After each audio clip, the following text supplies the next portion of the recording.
અથડામણનો અથવા સંઘાતનો સિદ્ધાંત। તો વિદ્યાર્થી મિત્રો, આ જે સિદ્ધાંત છે તે રાસાયણિક ગતિકી સમજવા માટે ખૂબ જ જરૂરી અને ખૂબ જ ઉપયોગી એવો સિદ્ધાંત છે। આ સિદ્ધાંતના કારણે જ જીવન જરૂરી ઘણી બધી વસ્તુઓ ટકી રહી છે, જેની આપણે પાછળથી વાતો કરીશું। તો સૌથી પહેલા વાત કરીએ કે સંઘાત અથડામણનો આ સિદ્ધાંત સૌપ્રથમ કયા વૈજ્ઞાનિકોએ આપ્યો? તો અથડામણનો આ સિદ્ધાંત મેક્સ સ્ટ્રોઝ અને વિલિયમ લુઈસ નામના વૈજ્ઞાનિકોએ। મેક્સ સ્ટ્રોઝ અને વિલિયમ લુઈસ નામના વૈજ્ઞાનિકોએ ઈસવીસન 1600 થી 18ની સાલ દરમિયાન ડિસ્કવર કર્યો હતો અને તે લોકોએ સૌપ્રથમ આ સિદ્ધાંતની વાત કરી હતી।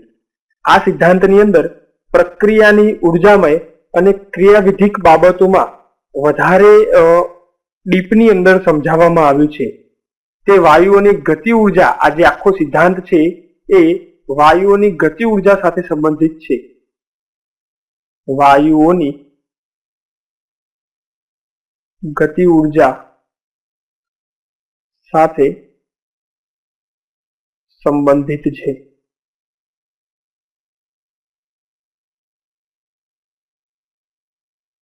આ સિદ્ધાંતની વાત કરી રહ્યા છીએ ત્યારે વિદ્યાર્થી મિત્રો સમજી લઈએ કે આ સિદ્ધાંત કહેવા શું માંગે છે, આ સિદ્ધાંતનો હેતુ શું છે। તો આ સિદ્ધાંત અનુસાર જે રાસાયણિક પ્રક્રિયાઓ થાય છે વાયુઓ વચ્ચે, એ વાયુઓના અણુઓને એક ગોળાકાર ગોળા તરીકે કલ્પવામાં આવે છે અને આ સિદ્ધાંત કહે છે કે આ ગોળાઓ જ્યારે એકબીજા સાથે મુક્ત અથડામણો અનુભવે છે ત્યારે તેઓ રાસાયણિક પ્રક્રિયા કરે છે અને અથડામણના કારણે નિપજ પેદા થાય છે।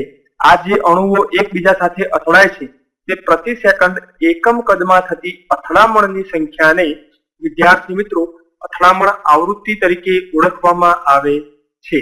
તો સમજીએ અથડામણ। સૌથી પહેલા તો વાયુઓના અણુઓ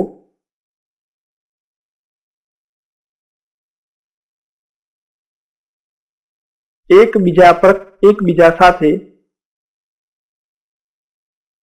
અથડામણ અનુભવે છે।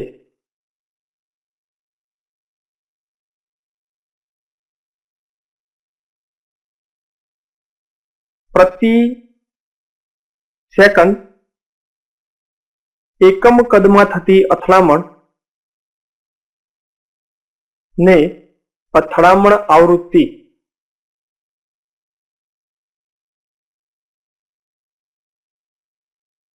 Z કહેવામાં આવે છે। તો વિદ્યાર્થી મિત્રો આ Z આવૃત્તિ આ આપણી થિયરીની અંદર શીખવાની છે। અથડામણ આવૃત્તિ એટલે પ્રતિ સેકન્ડ એકમ કદની અંદર થતી અથડામણ, જેને આપણે અથડામણ આવૃત્તિ તરીકે ઓળખીએ છીએ। તો સમજીએ કે કોઈ દ્વિઆણ્વીય પ્રક્રિયા હોય, ધારો કે A અને B, એ બંને એકબીજા સાથે પ્રક્રિયા કરીને કોઈ નિપજ આપે, X આપે છે। તો આ સમયે આ જે પ્રક્રિયા હોય એ પ્રક્રિયાનો વેગ અથડામણ આવૃત્તિના સંદર્ભે જોઈએ તો નીચે અનુસાર મળે છે। તો આ વેગ is equal to Z AB into e raised to minus EA upon RT જેટલું જોવા મળે છે। અહીં જે Z આપવામાં આવેલું છે વિદ્યાર્થી મિત્રો, એ ZAB નો અર્થ એવો થશે કે જે આ અથડામણ આવૃત્તિ છે એ A અને B પરમાણુ માટેની અથડામણ આવૃત્તિ આપેલી છે। આ જે આખું ઇક્વેશન જોઈએ વિદ્યાર્થી મિત્રો તો એ સક્રિયકરણ ઉર્જાના સમીકરણ જેવું લાગે છે અને આર્હેનિયસ અચળાંક A અને Z ને એકબીજા સાથે ઘણી બધી સામ્યતા રહેલી હોય તેવું આપણે જોઈ શકીએ છીએ। તો આ સિદ્ધાંત દ્વારા એવું કહેવામાં આવ્યું છે કે કોઈ પણ પ્રક્રિયા ત્યારે જ પરિણમી શકે છે જ્યારે તે અણુઓ ચોક્કસ દિશામાંથી અને ચોક્કસ વિન્યાસ સાથે અથડામણ અનુભવે। જો આવી અથડામણ ના થાય તો કોઈ પણ પ્રકારની પ્રક્રિયા સંભવી શકતી નથી। તો એવી પ્રક્રિયાઓ કે એવી અથડામણો કે જે અથડામણ પછી પ્રક્રિયા થઈ શકે અથવા તો નિપજ મળે છે આપણને, એવી અથડામણોને અસરકારક અથવા તો ફળદાયી અથડામણ કહેવામાં આવે છે। એવી અથડામણો કે જેમાં નિપજ મળે તેને ફળદાયી અથડામણ અથવા તો અસરકારક અથડામણ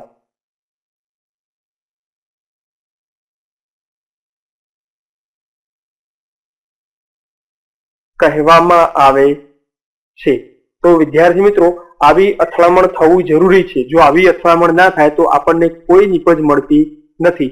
એ આ સિદ્ધાંત દ્વારા કહેવામાં આવેલું છે। એટલે કે યોગ્ય વિન્યાસ, યોગ્ય ગોઠવણીથી અથડામણ થવી જોઈએ। જો અયોગ્ય અથડામણ થાય, અયોગ્ય વિન્યાસથી અથડામણ થાય તો નિપજ પરિણમતી નથી। આ વસ્તુ આપણે એક ઉદાહરણ દ્વારા સમજીએ। ધારો કે બ્રોમોમિથેન અને OH વચ્ચે થતી અથડામણ છે તો એની અંદર આપણને આલ્કોહોલ નિપજ મળે છે, પરંતુ જો અયોગ્ય અથડામણ થાય તો શું થાય એ હું તમને બતાવું, નીચે દ્વારા સમજીએ।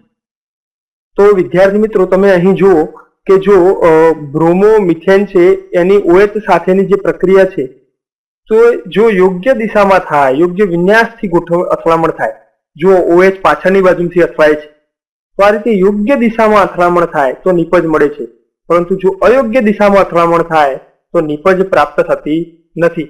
આમ અથડામણનું કેટલું બધું દિશાનું મહત્વ રહેલું છે તે તમે સમજી શકો છો। જો અયોગ્ય દિશામાં અથડામણ થઈ હોય તો આપણને નિપજ પ્રાપ્ત થતી નથી, અને યોગ્ય દિશામાં જો વિન્યાસથી અથડામણ થાય, દિક વિન્યાસ જેને કહીએ છીએ આપણે, યોગ્ય દિક વિન્યાસ અથડામણ થાય તો અને તો જ આપણને નિપજ પ્રાપ્ત થાય છે। અને આવી યોગ્ય દિક વિન્યાસ અથડામણને અસરકારક અથવા તો ફળદાયી અથડામણ તરીકે ઓળખવામાં આવે છે। બીજી વસ્તુ, જે આ દિક વિન્યાસની વાત થઈ એના સિવાય પણ બીજા ઘણા બધા ફેક્ટર છે જે આ સિદ્ધાંત સાથે સંકળાયેલા છે। એવો જ બીજો એક ફેક્ટર છે ત્રિવિમ વિન્યાસકારક, ત્રિવિમ વિન્યાસકારક।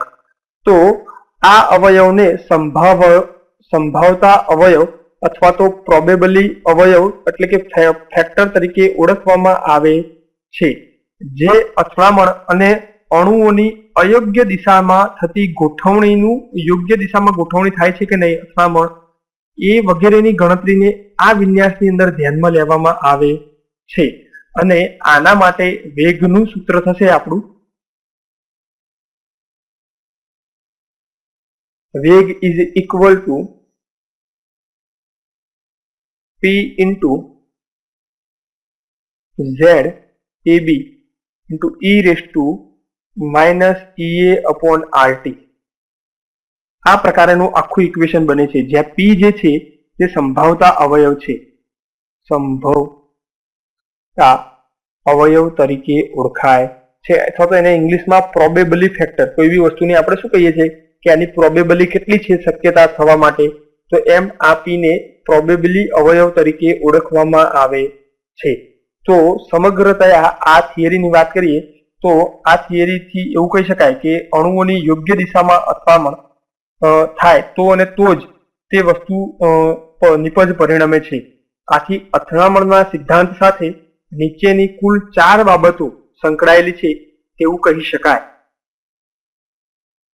એ 4 બાબતો કઈ કઈ છે વિદ્યાર્થી મિત્રો, તો તે સમજીએ। તો સૌથી પહેલું, પ્રક્રિયક જે અણુ હોય તેની અથડામણ થવી જોઈએ। સૌથી પહેલું, અથડામણ ના થાય તો નિપજ જ ના મળે।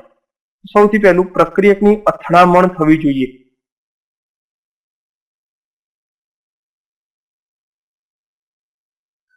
એનાથી આગળ બીજું, અથડામણ તો થાય છે પરંતુ એ અથડામણ અનુભવતા અણુઓની અંદર અમુક ગતિ ઉર્જા રહેલી હોવી જોઈએ।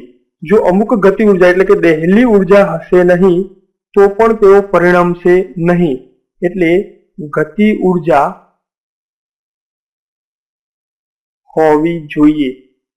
જો ગતિ ઉર્જાનું યોગ્ય મૂલ્ય હોય તો અને તો જ નિપજ પરિણમે છે। જો ગતિ ઉર્જાનું મૂલ્ય નીચું હોય, ગતિ ઉર્જા એટલે કે દહેલી ઉર્જા, તો નિપજ પરિણમતી નથી।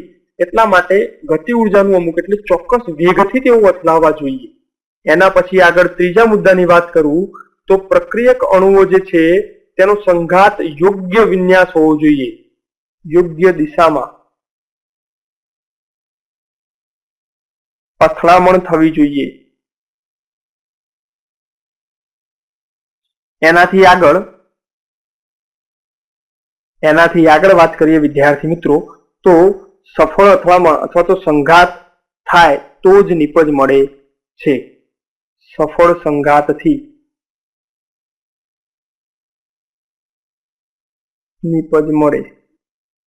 તો આમ વિદ્યાર્થી મિત્રો, અથડામણ માટે સંઘાતના સિદ્ધાંત સાથે કુલ 4 બાબતો સંકળાયેલી છે. એક તો અથડામણ સૌથી પહેલી થવી જોઈએ એવું આપણો સિદ્ધાંત કહે છે. બીજું, અથડામણ તો થાય છે પરંતુ જે અથડામણ થવા માટેની જરૂરી વેગ હોય એ ગતિ ઉર્જા અમુક નિશ્ચિત હોવી જોઈએ. ત્યાર પછી અથડામણ યોગ્ય દિશામાંથી થવી જોઈએ. અને આ 3 વસ્તુ યોગ્ય રીતે થાય તો છેલ્લું કે સંઘાતથી આપણને નિપજ પ્રાપ્ત થાય છે. આમ વિદ્યાર્થી મિત્રો, આ બધી બાબતો સાથે સંઘાતનો સિદ્ધાંત સંકળાયેલો છે. હવે વાત કરીએ સંઘાતના સિદ્ધાંતના ફાયદાઓ. તો આપણા આ સંઘાતના સિદ્ધાંતના ફાયદા. તો આપણો આ સંઘાતનો સિદ્ધાંત છે તેના ફાયદા પણ રહેલા છે.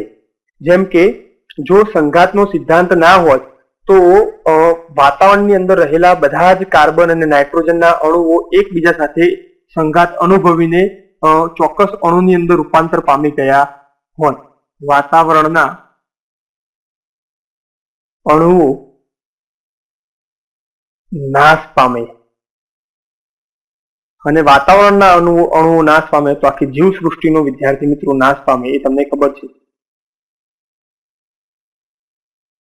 આમ સંઘાતના સિદ્ધાંતની મદદથી આપણે સમજી શકીએ છીએ કે યોગ્ય અથડામણ થાય તો જ પ્રક્રિયા પરિણમે છે. બાકી બધા જ અણુઓ એકબીજા સાથે પ્રક્રિયા કરતા નથી. સંઘાતના સિદ્ધાંતની અમુક મર્યાદાઓ પણ છે. જેમ કે સંઘાતના સિદ્ધાંતની અંદર બધા જ અણુઓને ગોળાકાર સ્વરૂપે કલ્પવામાં આવેલા છે.